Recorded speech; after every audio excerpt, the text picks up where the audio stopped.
وہ اس اژدہے کے آگے اس نے یوں ہاتھ کیا تو اژدہا پیچھے بھاگ گیا. میں نے بیٹی کو گود میں اٹھایا, میں نے کہا بیٹی یہ کون تھا؟ کہنے لگی ابا یہ تیرا برا عمل تھا, یہ تیرا برا عمل تھا, یہ تجھے کھا جاتا اگر میں نہ ہوتی. تو کہا یہ بوڑھا جو مجھے بچانے آیا یہ کون تھا؟ کہا یہ تیرا اچھا عمل تھا پر کمزور بڑا تھا, تھوڑا تھا, یہ تیرے برے عمل کا مقابلہ کرنے کی ہمت نہیں رکھتا تھا. حضرت مالک بن دینار کہتے ہیں میری بیٹی نے خواب میں میری داڑھی پکڑ لی اور کہنے لگی ابا میں چاہتی ہوں تو صحیح ہو جا, ایسا نہ ہو کہ پھر تیرے پیچھے یہ اژدہا لگ جائے. حضرت مالک بن دینار کہتے ہیں جب میں سو کے اٹھا تو میری داڑھی آنسوؤں سے بھری ہوئی تھی. پھر اس کے بعد میں نے توبہ کی, اس طرح کی توبہ کی کہ پھر میں نے کوشش کی کہ دوبارہ میں اپنے رب کی نافرمانی نہ کروں. حضرت عبداللہ ابن عباس فرماتے تھے جو دنیا میں ہنس ہنس کے گناہ کرتے ہیں نا,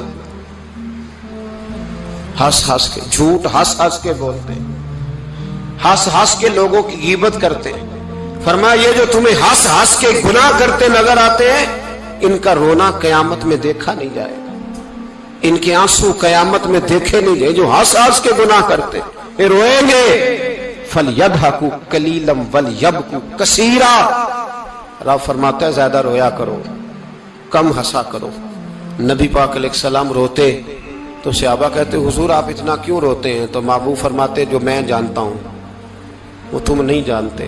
بھائیو قبروں میں اکیلے جانا ہے, کبھی غور کرنا اکیلے, کوئی بندہ ساتھ حساب دینے نہیں جائے گا. اماں بڑا پیار کرتی ہے لیکن قبر میں کبھی کوئی ماں بھی ساتھ دفن نہیں ہوتی. اپنا اپنا حساب دینا, مشکل وقت ہے, حساب کر لینا چاہیے, تیاری کر کے رکھنی چاہیے. گناہ اگر یہاں ہماری زندگی کو تنگ کریں گے تو وہاں بھی ہمارے لیے مشکلات پیدا کریں. نبی کریم علیہ السلام نے فرمایا ہے کہ اللہ بڑا مہربان ہے, اللہ بڑا کریم ہے, اللہ بڑا ستار ہے. اور یاد رکھو جب کوئی اس کی ریٹ کو چیلنج کرے, جب کوئی اس کے قانون کو توڑے, جب کوئی اللہ کی اعلانیہ نافرمانی کرے, پھر رب کریم کی غیرت کو اس کے عدل کو جوش آتا ہے. توبہ کرے سچی, مسجد کی حاضری دیں پابندی کے ساتھ. میری آپ سے ہمیشہ یہ گزارش رہتی ہے کہ مسجد کی حاضری پابندی سے دیں. میں اپیل کرتا ہوں داڑھی رکھ لیں, یہ میرے نبی کا طریقہ ہے صلی اللہ تعالی علیہ. واپس آ جائیں. ہماری بقا نہ ہمارے دین میں ہے, کوئی نہیں ہمیں رکھے گا, کوئی نہیں رکھے گا, کوئی نہیں. میرا ایک دوست رات بتا رہا تھا کہ سعودی عرب میں ایک شخص نے 30 سال محنت کی, تو جب وہ مرا ہے وہیں